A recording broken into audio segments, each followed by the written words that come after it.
Hello friends, welcome to the series Glimpses of 75 members of the Constituent Assembly. In this episode, we will see the personality Ammu Swaminathan. She was born on 22nd of April 1894 in Palakkad, Kerala. She learnt English and moved to Madras soon after her marriage to S. Swaminathan.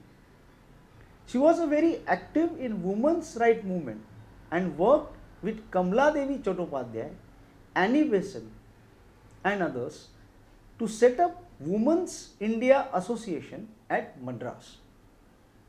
She was a strong supporter for the women's right and also wanted reforms of the laws and bills related to succession, inheritance and marriage. She was elected to Constituent Assembly from Madras constituency. She participated in the debates in Assembly like debates related to fundamental rights, debates related to directive principles. She also spoke as regards the bulkiness of the Constitution. Further, she spoke as to how Constitution should be worked so that it is really beneficial. We will see that.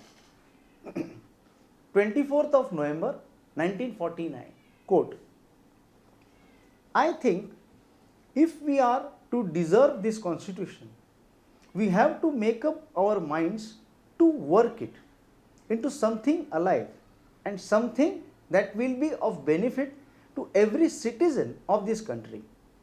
I know that the Constitution gives us in fundamental rights equal status and has also provided for removal of untouchability and things of that kind for which India had been fighting all these years.